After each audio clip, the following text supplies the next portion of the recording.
Pilot हम सब ने ये शुरुआत की है, जैसा कि कहा ने कि 6 जिलों में, 6 राज्य के 6 जिला, रांची में भी ये शुरुआत होनी है इस महीने से।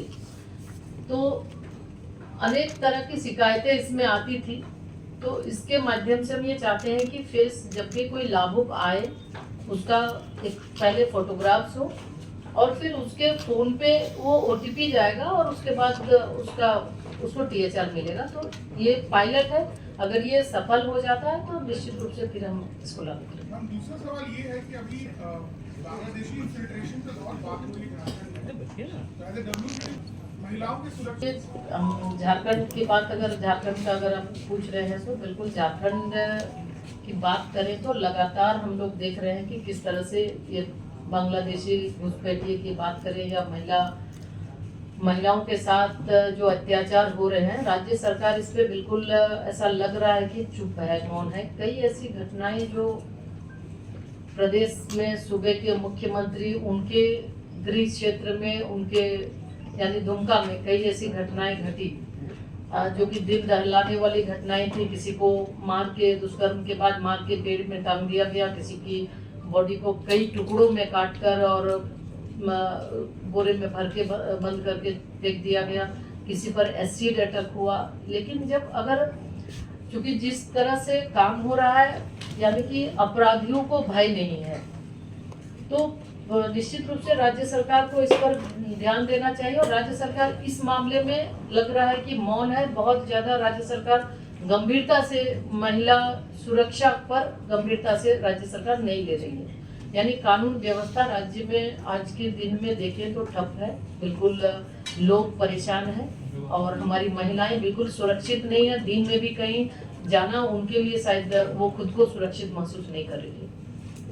जो जानकारी आपने दी है इसके बारे में हम पता करेंगे, लेकिन ऐसे तो ये प्रावधान है ही, बिल्कुल मैटरनिटी लीव महिलाओं का फंडामेंटल राइट एक तरह से कहें तो मिलने चाहिए। तो इसके बारे में जानकारी लेंगे, सरकार अगर नहीं दे रही है तो निश्चित तौर पे हम भी इसके बारे में बात करेंगे कि महिलाओं को उसका पूरा अधिकार मिले। भारत का संकल्प जो प्रधानमंत्री जी ने लिया है, तो आज निश्चित रूप से हम देश को आगे बढ़ाने के लिए हर एक क्षेत्र में काम कर रहे हैं। और जैसा कि पहले ही कहा कि एक तो महिलाओं की भी भागीदारी उसमें बढ़े, महिला वर्कफोर्स में महिलाओं की भागीदारी बढ़े, इसको लेकर भी काम कर रहे हैं। तो जब सामूहिक रूप से कोई भी प्रयास होगा तो निश्चित तौर पे एक हर एक चीजों का एक मापदंड है, हमको उस मापदंड तक, उस इंडिकेटर तक हमें पहुंचना है, ये एक लक्ष्य है। और उस इंडिकेटर तक पहुंचने के लिए मोदी जी कृत संकल्पित है, NDA सरकार कृत संकल्पित है और लगातार राज्यों को साथ लेकर, क्योंकि ये सिर्फ एक केंद्र की बात नहीं है, राज्य सरकारों को साथ लेकर हर एक क्षेत्र में हर एक योजनाओं को लेकर प्रधानमंत्री जी चर्चा भी करते हैं, साथ लेकर काम भी करते हैं। तो ये सामूहिक जिम्मेवारी है कि सब लोग एक साथ मिलकर, चाहे स्वास्थ्य के क्षेत्र में जो इंडिकेटर है या अन्य क्षेत्रों में भी, तो हर एक इंडिकेटर को पार करें। और हमें लगता है ये सामूहिक है और एक दिन का नहीं है, लक्ष्य बड़ा है, कोई भी सपना हमें बड़ा देखना चाहिए और सामूहिक भागीदारी होगी तो ये बिल्कुल असंभव नहीं है। भारत जिस तरह से पूरे विश्व के अंदर आज अपना परचम लहरा रहा है, आने वाले समय में निश्चित रूप से जो मोदी जी का जो संकल्प है वो सिद्धि तक पहुंचेगा। देखिए, राज्य में पहले भी ये चर्चा हुई, बिल्कुल झारखंड प्रदेश की बात करें तो झारखंड प्रदेश में जो सरकार है, आज इस सरकार बिल्कुल भी महिलाओं के प्रति असंवेदनशील है। लगातार महिलाओं पर अत्याचार हो रहे हैं, लगातार आप जैसे कहा कि इसी से ये पता चल रहा है कि जब महिला आयोग जैसे एक बहुत ही महत्वपूर्ण पद अगर 4 वर्षों से खाली पड़ा हुआ है, तो निश्चित रूप से महिलाएं आखिर कहाँ जाके बोलेंगी, महिलाओं की शिकायत कौन सुनेगी।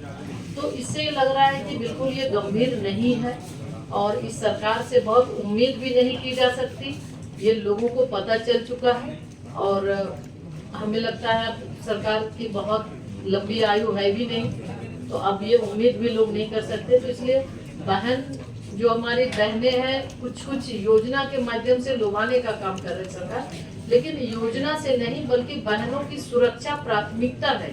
जब तक हम एक सुरक्षित माहौल हम बहनों को नहीं दे पाएंगे तब तक न बहन बेटी सही ढंग से पढ़ पाएंगी, न ही बहन बेटी कहीं भी काम कर सकेगी। तो इसलिए ये जरूरी है सरकार का, और सरकार बिल्कुल इसलिए करके बहुत संवेदनशील से सुरक्षा मिल जाएगा क्या? आज महिलाओं से आप पूछ के देखिए, यही अगर इस सरकार के द्वारा पहले ही ये घोषणा चुनाव के समय भी सरकार ने किया कि हम साल में 72,000 देंगे, आज अभी चुनाव के समय इनको याद आया है कि मैया सम्मान, लेकिन वो उनके लिए है ये नहीं कि 1,000 से उनका घर चले गया सुरक्षा, पहले तो चाहिए उसको सुरक्षा। तो आज महिलाएं भी इस बात को कह रही हैं कि वो ठीक है, वो दे रहे हैं, देने दीजिए, लेकिन इससे न हमारा घर चलेगा और न ही जो सरकार हमसे वादा की थी उस वादा को ये पूरा कर सके। चलिए, केंद्र को सक्षम आंगनवाड़ी बनाने के लिए, सक्षम के लिए हम लोगों ने एक मापदंड निर्धारित किया है। तो उसके तहत लगभग 6800 आंगनवाड़ी केंद्र, सक्षम आंगनवाड़ी केंद्र बनाने के लिए राज्य सरकार झारखंड में स्वीकृति, इसके अलावा एक लगभग 1.5 लाख आंगनवाड़ी केंद्र पूरे देश में स्वीकृत हुए हैं, लेकिन उसमें 6800 आंगनवाड़ी केंद्र झारखंड के हैं जिसको सक्षम करना है। लेकिन इस पर कोई आज अभी तक कोई कार्रवाई शुरू नहीं हुई, उसके लिए आगे सरकार ने एक कदम भी नहीं बढ़ाया। दूसरा जो लघु आंगनवाड़ी केंद्र था 2500, 2500